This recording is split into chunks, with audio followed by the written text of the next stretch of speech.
Hukum. Saya perkenalkan, di sini ada Mbak Aya, kemudian ada Pak Yasena. Pak Yasena lagi, oke. Kami tadi 3 anggota kuasa hukum dari tim Tolkham membersamai Mas Roy atau mendampingi Mas Roy untuk pemeriksaan terkait dengan laporan kepolisian Mas Roy terhadap seseorang yang nanti dijelaskan oleh Mas Roy siapa saja orangnya, siapa orangnya itu yang dimaksud. Dan tadi laporan yang dilayangkan oleh Mas Roy kepada seseorang itu telah naik tahap penyelidikan. Kemudian hari ini Polda mengundang secara resmi Mas Roy ditemani oleh 3 anggota kuasa hukum dari tim Tolkham, dan Mas Roy tadi sudah memberikan penjelasan secara detail, secara komprehensif terkait laporan Mas Roy terhadap seorang dokter yang diduga palsu, yang diduga palsu dengan fakta. Ya, mungkin itu saja yang bisa saya antarkan. Selanjutnya, Mbak Aya, silakan memberikan sedikit pengantar. Luar biasa. Singa betina kita. Sekarang singa betina ya? Mantap. Waalaikumsalam. Terima kasih rekan-rekan YouTuber, TV semuanya dan teman-teman yang membersamai kita semua dalam perangan, dan terus kita bersama terus. Assalamualaikum warahmatullahi wabarakatuh. Waalaikumsalam warahmatullahi wabarakatuh. Terima kasih ya, lawyer saya luar biasa hebat, Mas Abdul Qadir Sangaji dan juga Ibu Soraya. Tadi juga bersama saya, Pak Yasona, dan terus mengawal semua. Kenapa saya harus melaporkan saudara dokter atau zombie itu ya? Kenapa zombie? Ya tentu teman-teman tahu lah, dia sudah buat surat kematian yang istrinya tidak boleh lahir. Ternyata ya beberapa waktu yang lalu secara sangat sengaja yang bersangkutan itu membuat tayangan-tayangan yang luar biasa jahat ya. Ya, ini tayangan yang sangat jahat yang muncul pada akun dia yang namanya Balige Academy. Ini akun Balige Academy itu sekarang isinya sampah ya, dan salah satu sampahnya adalah tayangan-tayangan itu. Jadi dia itu mengorek-ngorek sampah. Kenapa mengorek sampah? Ini adalah persoalan yang sudah ditutup oleh negara. Ini adalah persoalan yang dulu pernah terjadi, kesalahan pencatatan secara internal di Kementerian. Dan kemudian kesalahan itu sudah selesai ya, dengan terbitnya penetapan dari PN Jakarta Selatan tahun 2000. Jadi persoalan ini sudah selesai lebih kurang 7 tahun yang lalu ya, dan itu sudah selesai dengan pencabutan. Dulu saya pernah digugat oleh Menteri Pemuda pengganti saya, ya Mas Imam Nahrawi, ya, tapi kemudian dia sudah mencabut karena persoalan sudah selesai dan sudah inkrah. Lah kok tiba-tiba ada siapa yang sukanya mengorek-ngorek tempat sampah, ya. Nah, atau apalah gitu ya, pemulung sampah ini.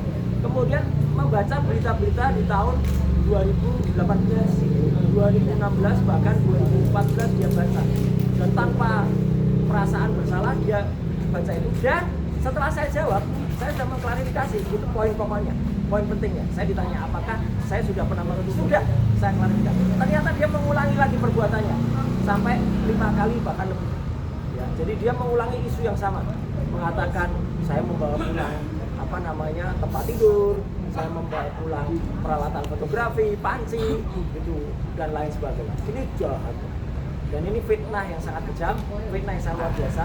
Maka yang kami laporkan adalah pasal 434 ya, fitnah, dan juga 438. 438 adalah dia menempatkan keterangan palsu atau membuat persangkaan palsu.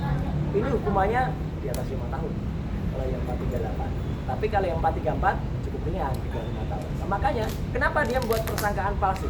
Karena dengan statement dia termul saling gembira, mengglorifikasi, kemudian menyebut saya sebutannya adalah maling. Nah, padahal yang namanya maling itu dia sendiri yang kemudian maling. Jadi ini statement dari Bilfake ini tepat sekali.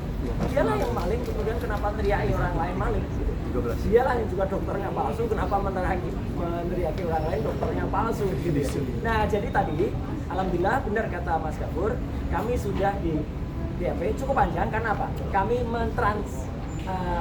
transkripkan video-videonya. Jadi 5 video itu panjang-panjang ditranskripkan, dan kemudian kata-kata dia yang menuduh dan tanpa bukti itu sudah kita tuliskan semuanya.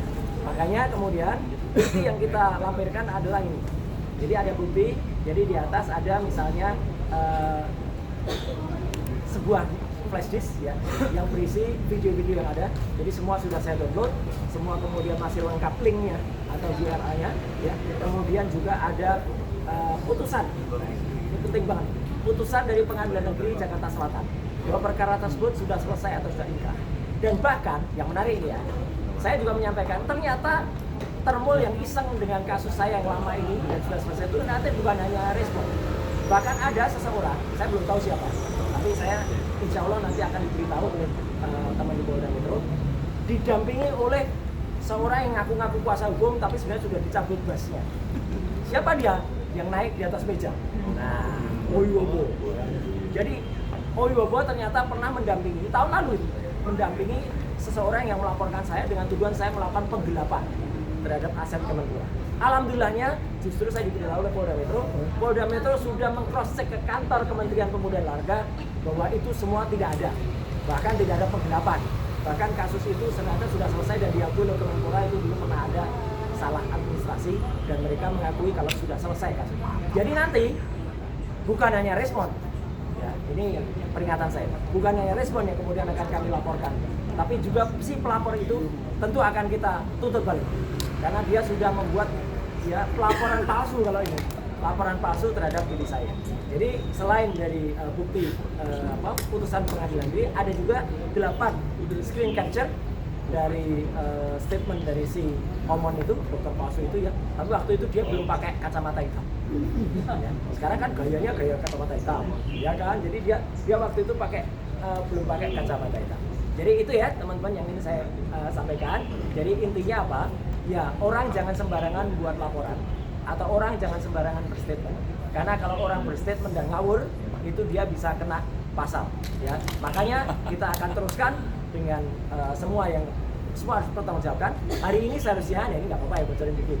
Harusnya kita juga menindaklanjuti laporan saya. Jadi ada seseorang yang kemarin kita daftarkan gugatannya PMH di Jakarta Utara. Hari ini sebenarnya saya juga sudah jalan laporan saya terhadap orang itu.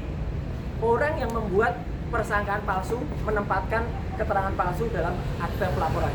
Ya, namanya inisialnya L. Alias siapa? Liju. Lah, Liju mana? Tapi karena sudah telusuri, ya, kemudian tadi teman-teman dari Polda bilang, ya dia setuju. Gak apa-apa, saya ngelapor, ya, gitu. Jadi gak ada masalah. Jadi tunggu saja, ya, terhadap orang-orang yang kemarin cuap-cuap, ya, kicau-kicauannya. Ya, kemudian akan kita. Jadi sekali lagi terima kasih untuk ibu-ibu semua yang membersamai selama ini di bawah komando Bu Mary, ya, KNPRI dan juga ada formasi, ya. Kalau ada RM juga terima kasih ya, dan juga bapak-bapak dan semua media yang ada. Jadi orang yang menuai angin ya itu akan menabur badai ya. Jadi Omon ya kau akan end game. Omon end game ya zombie pakar tak lulus S3. Nah, itu ya. Terima kasih. Wassalamualaikum warahmatullahi wabarakatuh. Tambah. Terima kasih. Tambah dong. Ya. Tambah apa? Informasi. Ya ya. Sip Sudah ya. Oke, thank you. Makasih Bu Aya, makasih Mas Agis. Baca.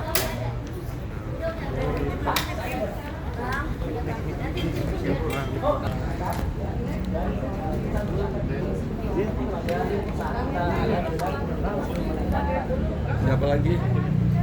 Gini, bukan soal finish ya. Kita benar-benar bukan correctly ya. Kita akan dan kemarin sudah saya baca juga permohonan kita terhadap Tar dulu sayang. Nyala nggak? dan kita akan memperhatikan status penersangka namanya kekhawatiran atau bahkan dengan orang-orang berkata bahkan ada tuh si nenek lampir itu ya bilang kalau 1000% akan ditolak ya boleh dong mana 1000% ditolak alhamdulillahnya kan berhasil kalau ada yang tidak di